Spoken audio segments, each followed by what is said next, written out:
اس میں مالک کائنات بیان فرماتے ہیں کہ ہم نے انسانوں کو اور جنوں کو اپنی عبادت کے لیے پیدا فرمایا ہے.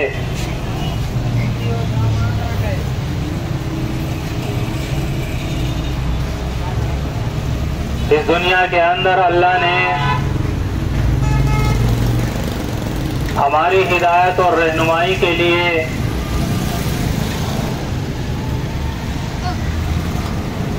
انسانیت کی رہنمائی کے لیے اللہ نے کتابیں نازل فرمائی، اپنی انبیاء پے در پہ اس دنیا کے اندر بھیجے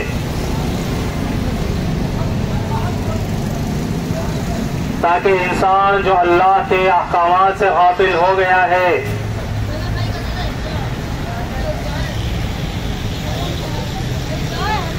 وہ احکامات اس کے سامنے آئے، یاد دلائے جائے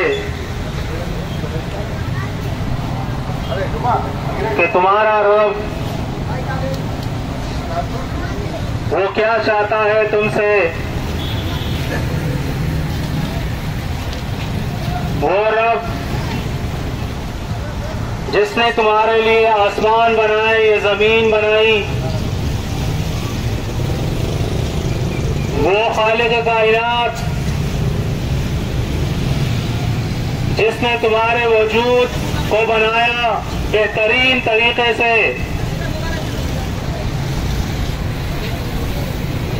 وہ مالک کائنات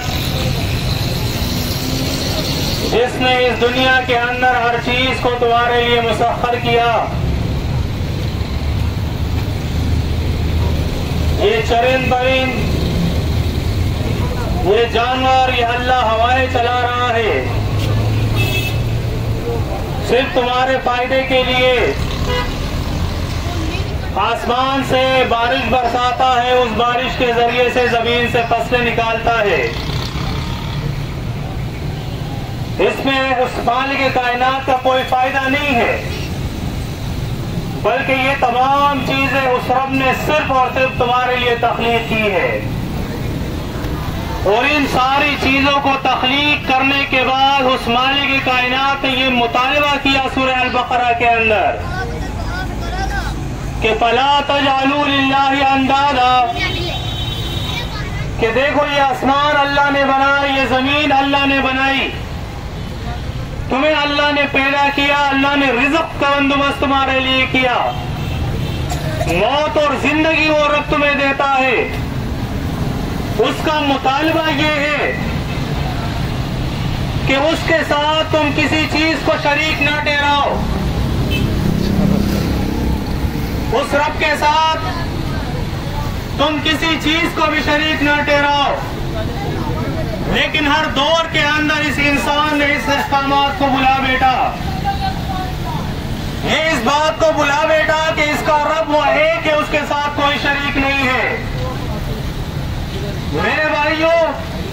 نوح علیہ السلام کی قوم سے یہ شرک شروع ہوا ہے جو قرآن مجید تاریخ ہمارے سامنے بیان کرتا ہے. وہ نوح علیہ السلام اپنی قوم کو یہی دعوت دیتا ہے کہ وہ رب تمہارا اکیلا، اس کے ساتھ کوئی شریک نہیں ہے. آج کے دور کے اندر آپ دیکھیں، اپنے آپ کو مسلمان کہنے والا وہ بھی اللہ کے ساتھ شرک کے اندر ملوث ہے. آج اس مسلمان کی حالت آپ دیکھ لیں، ایک طرف یہ لا الہ الا اللہ کا اقرار کرتا ہے،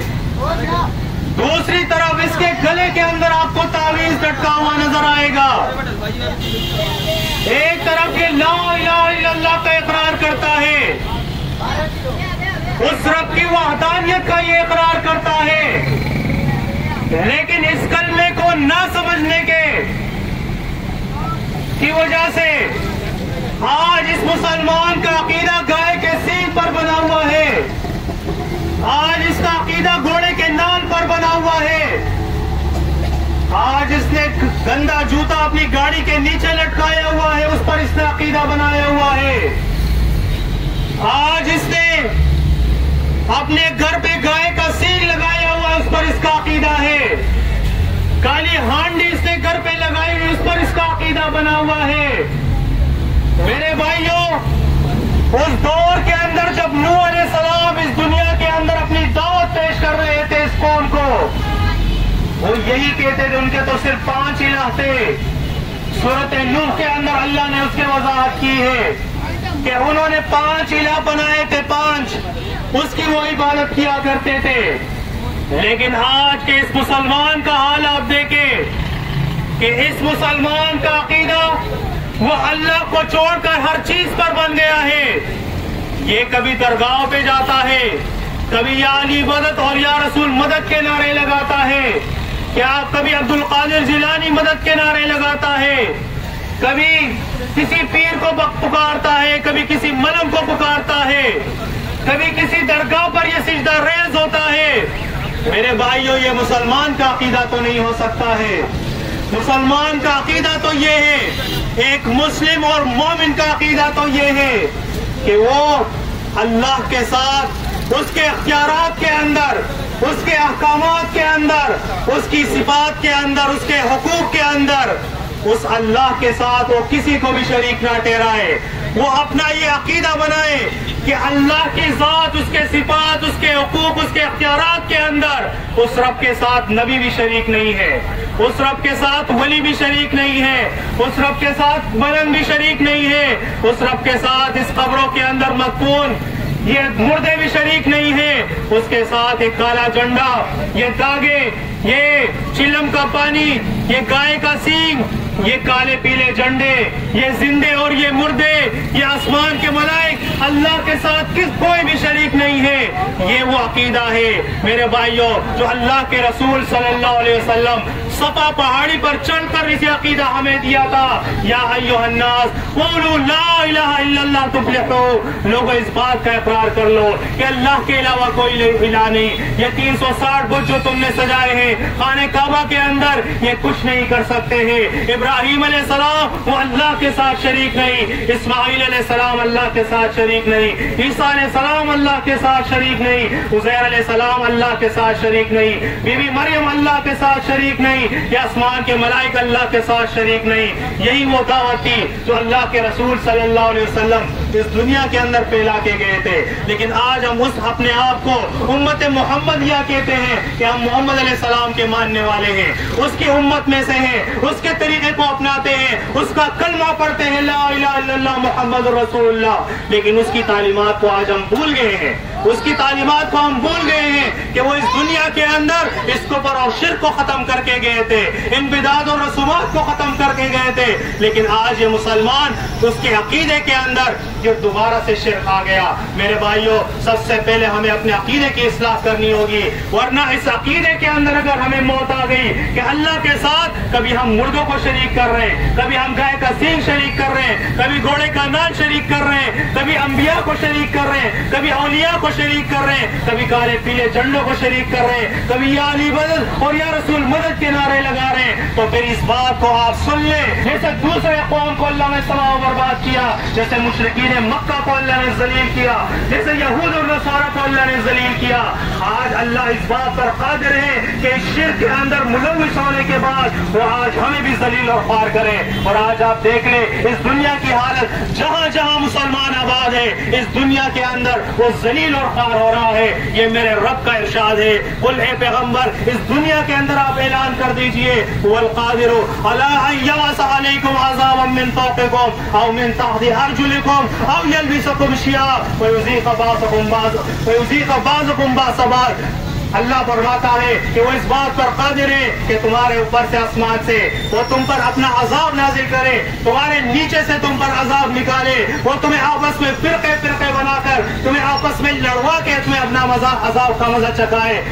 میرے بھائیو، آج اس دنیا کے اندر دیکھیں کتنے فرقوں کے اندر ہم تقسیم ہو گئے، کتنی جماعتوں کے اندر ہم تقسیم ہو گئے۔ ایک ہی کلمے کا اقرار کرنے والا مسلمان لا الہ الا اللہ محمد رسول اللہ پڑھتا ہے، لیکن مذہبی جماعتوں کے اندر یہ تقسیم ہو گیا، یہ سیاسی جماعتوں کے اندر یہ تقسیم ہو گیا، یہ لسانی جماعتوں کے اندر یہ تقسیم ہو گیا۔ وہ فلاں ملک کا ہے، یہ فلاں زبان کا ہے، یہ فلاں قبیلے سے ہے۔ میرے بھائیو، یہ اسلام کے اندر تو یہ چیزیں نہیں تھی، لیکن یہ اللہ کا عذاب ہے آج ہم پر کہ وہ ہمیں ذلیل کر رہا ہے۔ میرے بھائیو، ہمیں سدھرنا ہوگا، ہمیں اپنے ایمان کی اصلاح کرنی ہوگی، ہمیں اپنے عمل کی اصلاح کرنی ہوگی، ورنہ اسی طریقے سے وہ اللہ ہمیں ذلیل کرتا رہے گا اور اللہ کا عذاب اسی طرح ہم پر برستا رہے گا جب تک ہم توبہ نہ کر لے، اس رب کی طرف پلٹ نہ آئے، اسی طرح اللہ رب العزت کا عذاب ہم پر رہے گا۔ میرے بھائیوں، یہ کلمہ جو ہم نے پڑھا ہے، آج ہمارا یہ عقیدہ ہے کہ کلمہ ہم نے پڑھ لیا بس ہم بخشے بخشائے ہیں، جنت کے اندر جائیں گے، رسول ہماری شفاعت کرے گا، فلاں ہماری شفاعت کرے گا، فلاں ہماری شفاعت کرے گا۔ میرے بھائیوں، ہرگز ایسا نہیں ہے۔ میرا رب بیان فرماتا ہے سورۃ النساء کے اندر، جیسا بھی امانیکم ولا امانی اہل الکتاب، اے ایمان کا دعویٰ کرنے والوں، یہ جنت تمہارے امیدوں پر نہیں ہے، یہ اہل کتاب کی امیدوں پر نہیں ہے۔ وَإِن يَعْمَلْ سُوءًا يُجْزَ بِهِ، جس نے اپنے ایمان کو خراب کیا، اس کے ایمان کے اندر شرک آیا، اس کے ایمان کے اندر کفر آیا، اس کے عمل کے اندر بدعت اور رسومات آئی، اس کے عمل کے اندر رسول اور اللہ کی نافرمانی آئی، تو اللہ فرماتا ہے اس کو ہم پورا بدلہ دیں گے، ایسے شخص کو ہم جہنم کے اندر ڈالیں گے، اس کا پھر رسول بھی شفاعت نہیں کر سکتا ہے، رسول بھی اس کو پھر جہنم سے نہیں نکال سکتا ہے۔ میرے بھائیوں، اس دنیا کے اندر ہی یہی اللہ نے ہمیں موقع دیا ہے کہ یہ دنیا کی زندگی ہے، اس سے آپ فائدہ اٹھائیں۔ اس دنیا کی زندگی کو جب ختم ہو جائے گی پھر یہ انسان اللہ کے سامنے کھڑا ہوگا، رب ارجعون، اللہ اس دنیا کے اندر مجھے واپس بھیج دے، لعلی اعمل صالحا، ایمان صحیح کر کے آؤں گا، عمل صحیح کر کے آؤں گا، رب دنیا کے اندر دوبارہ بھیج دے تاکہ میں اپنی اصلاح کر سکوں۔ لیکن اللہ فرمائے گا کلا، اب ہرگز ایسا نہیں ہو سکتا، موقع ختم ہو گیا، یہ موقع ختم ہو گیا۔ وَمِن وَرَائِهِمْ بَرْزَخٌ إِلَىٰ يَوْمِ يُبْعَثُونَ، اب قیامت تک تو دنیا تک نہیں جا سکتا ہے، اس قیامت کے دن اللہ تمہیں اٹھائے گا اور پورا بدلہ وہ اللہ تمہیں دے گا۔ تو میرے بھائیو، مختصر سی دعوت ہے، میں اپنی بھی اصلاح کروں، آپ اپنی بھی اصلاح کریں، اپنے ایمان کی ہم اپنی اصلاح کریں، اپنے عمل کی ہم اصلاح کریں۔ رسول اللہ صلی اللہ علیہ وسلم کی زندگی وہ ہمارے لیے ایک نمونہ ہے، اس نمونے کو ہم پہچانیں، اس نمونے کو ہم اپنائیں تاکہ اس دنیا کے اندر بھی اللہ رب العزت وہ ہمیں بخش دے، ہمارے گناہوں کو معاف فرما دے، اپنی رحمتیں ہم پر برسا دے۔ یہی قرآن مجید کے اندر اللہ بیان فرماتا ہے، وَلَوْ أَنَّ أَهْلَ الْقُرَىٰ آمَنُوا وَاتَّقَوْا لَفَتَحْنَا عَلَيْهِمْ بَرَكَاتٍ مِّنَ السَّمَاءِ وَالْأَرْضِ، اگر امن چاہتے ہو، چین اور سکون چاہتے ہو، اللہ کی برکات چاہتے ہو، تو اس کے لیے ایک ہی طریقہ ہے کہ اپنے ایمان کی اصلاح کرو اور اپنے عمل کی اصلاح کرو۔ یہی طریقہ اللہ رب العزت نے بتایا ہے، اور حدیث کے اندر بھی آتا ہے، اللہ کے رسول صلی اللہ علیہ وسلم نے فرمایا، ترکت فیکم امرین لن تضلوا ما تمسکتم بہما کتاب اللہ و سنتی، لوگوں تمہارے درمیان دو چیزیں چھوڑ کے جا رہا ہوں، اس کو مضبوطی سے پکڑ لو،